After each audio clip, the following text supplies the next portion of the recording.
विदेश में की बात पूछो मेरे प्रिय मित्र, बड़ी मुश्किल से उस कृष्ण को भुला सका हूँ। आखेट करते समय यज्ञ के पंजे भी मुझे इतनी चिंता से नहीं लगे। महाराज, यह आपका और कोई व्यक्तित्व, इसके कारण तो ये पसीना बन के भाग सकता था। आज इतना निश्चय है, क्या गौर के लोग इतने निर्दयी हो गए हैं? एक शक्तिशाली राजा के साथ इतना उस समय यदि कोई और होता तो काम होता, लेखों की लेखनी कुंठित हो जाती, मनुष्य का हर्रा उठती। और आश्चर्य है, माँ वसुंधरा यह सब पैसा कैसे देखती नहीं, और इस पृथ्वीराज के शरीर पर इतना अत्याचार। महाराज, अधीन होने से कुछ नहीं होने वाला, और ये वायु जो इस शरीर से लगकर सुख देना चाहती है, और उस समय ये पापी आपको शोभा नहीं देता वीरवर। चुप रहो, इतना होने के बाद भी मैं जिंदा हूँ। आश्चर्य है, भयंकर रात थी, प्रतियोगिता के बिना वह रात भयंकर डरावनी बन गई थी। अंधकार मानो मेरी ओर घूर रहा, इसमें मैं 4 आंखें दिखाई दी, जिनकी वो इधर उधर झूम रही थी, मानो अंधकार रूपी काले महादेव की 4 जीवाएं हो। 5 आदमी मेरे सामने आए, और 4 मसाल थी, और एक का सरदार के हाथ में तमतमाता चूड़ा था। वह बोला, एकेडी अब तेरी ये आंखें निकालनी चाहिए। मैंने कहा, पापियों, बंदी बनाने के बाद यह मनुष्यता से रहना सीखो। खुदा के बंदे, मुझे जान से मार डालो, पर एक राजा के सम्मान को तो रहने दो। हाँ, यही कहा। दिल्ली और अखलेर को संकेत से कम पाने वाले सम्राट महान को ये सब भी सुनने पड़े। अगर दिल्ली में ये सब मेरे कानों में पड़े होते तो कुछ सोच सकता। ओहो,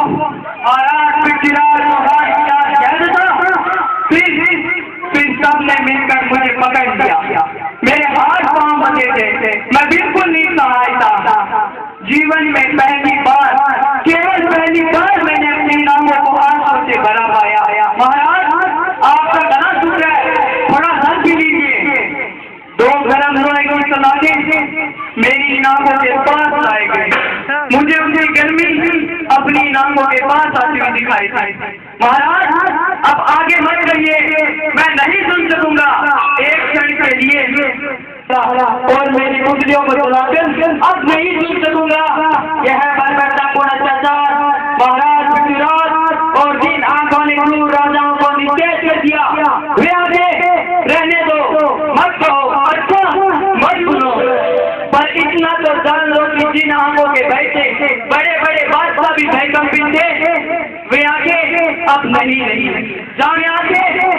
अरे मेरे मित्र, वे आगे तो चेतन के विश्वास आती आग में ही जल गई। कभी क्या रेवा दत्त के 27 समय की याद दिलाना चाहते हो? उसमें तुम्हारी रासो कवि की कल्पना का एक अभ्यास आते हैं। अब यह शरीर पृथ्वीराज चौहान नहीं रह गया है, बंदी है, केवल बंदी। महाराज, यह आप क्या कह रहे हैं? महाराज, बार बार मुझे महाराज क्यों कह रहे हो? मैं कैदी हूँ, कैदी मेरे लिए नहीं, आपका शरीर कैदी है, लेकिन आत्मा, मुझे विश्वास है आपकी आत्मा कैदी नहीं हो सकती। आप वही सम्राट पृथ्वीराज चौहान हैं जो उस समय भारत में थे, और आज इस समय यहाँ शेर को पिंजरे में बंद रहने पर शेर निकाला है। अच्छा मेरे मित्र, सीए को सीए ही रखना चाहते हो तो ठीक है, तुम्हारी तलवार मात्र मेरा एवं पृथ्वीराज के इस गौरव और स्वाभिमान से गिरे। इस प्राणी को प्राण की आवश्यकता नहीं, मेरे जीवन का एक एक क्षण तुम्हारी तलवार की धार का बहुत देना है। लाओ अपनी तलवार को गोली के हुक्म से मुझसे दरवाजे पर ही ले ली गई। मुझसे कहा गया, तुम इसे भीतर नहीं ले जा सकते, और आप जैसी गोली ने वही करती है नार की गोली। और तुम प्राणी होते मेरे पास आए हो, जानते नहीं वीरों के प्राण का नाम है तलवार। जानता हूँ महाराज, सुल्तान का हूँ और तुम क्या करते हो?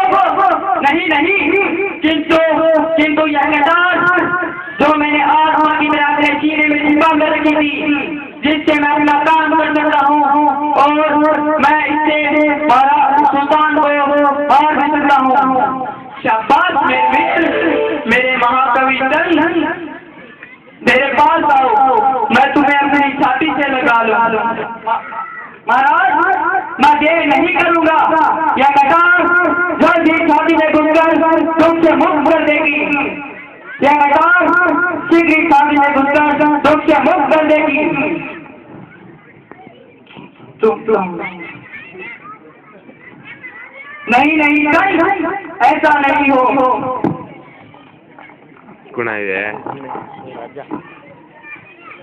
सरदार ये जिंदगी कितनी नाचीज है, यह दुनिया इसी तरह चलती रही है और इसी तरह चलती रहेगी। तुम इतने मरीज के होते हो? बोले सरदार क्या तुम सोचते हो कि मेरे घर में क्या हो रहा है और उसका मुझे पता नहीं?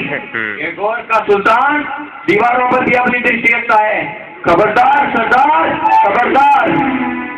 पर वाह तुम कितने वफादार हो, अपने मालिक की दशा नहीं देख सकने वाले। बोले सरदार तुम मांगो मैं तुम्हें अवश्य दूंगा। तुम चुप क्यों हो? मैं तुम्हें वचन देता हूँ। कुछ नहीं, अभी तो इस अंधे के पैर सूंघ रहे थे, इसकी आंखें नहीं सूंघते। आहा क्या खूबसूरत है। खूबसूरत? हाँ खूबसूरत है उससे जो आज उसके दिल में है, वह अब भी उसे देखता है। क्या कहा? दिल से। शायद तुम्हारा शेर तुम्हें उन्हीं आंखों से देख रहा है पृथ्वीराज, जिन आंखों से वह मुझे देख रहा है। गोरी तू देखने लायक भी नहीं है। मैं अपनी नंगी आंखों से तुझे देख सकता तो भी तुझे देखना पसंद नहीं करता। अच्छा हुआ जो तूने इनका उजाला छीन लिया। मैं तुझे क्या देखूं? मैंने जीवन में तेरी कमी उड़ी थी, भूल गया तू? उस समय मैंने तुझे पूरी नजर से देखा था। मुझे दुख है मैंने तेरा पीछा नहीं किया। मैंने तुझे 16 बार माफ किया, पर मेरे तीर तुझे फेल लग गए। खेल तेरे तीर ने सही, पर मेरी लोहे की सलाखें तेरी आंखों को बेच सकी। बस एक ही बात, बस तेरे तीर। सुल्तान पृथ्वीराज को आवाज पर भी अधूरी मारने हैं। क्या कहा? आवाज पर क्यों नहीं हारते हो? मारता होगा पर अब नहीं, अब वह अंधा है, अंधा। आवाज पर मारने के लिए आंखों की जरूरत नहीं होती। क्या कहा? आवाज पर ऐसा नहीं हो सकता पंकज चौहान महाराज। आवाज पर मारने के लिए आंखों की जरूरत नहीं होगी और प्रत्यक्ष प्रमाण की आवश्यकता नहीं होगी। शाबाश के लिए बस नहीं, तुम्हारे खातिर संडे की तीरंदाजी का खेल भी मैं देख लूंगा। अख्तर रामदेव महाराज पृथ्वीराज की आंखों में नींबू और मिर्च डालना होगा, समझे? अभी इसी समय। जी महाराज। हाँ नींबू और मिर्च, और सुनो नींबू और मिर्च में नमक भी मिलाना होगा, समझे? और सुनो साथ में एक दवा भी पेश किया जाए अभी इसी समय। नींबू और मिर्च? हाँ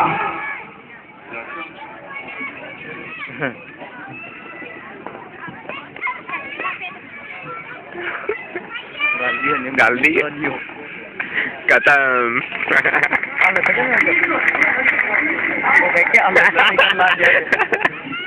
माइक तो साइड में करो, चालू करो। देश के अंदर भी मौजूद है।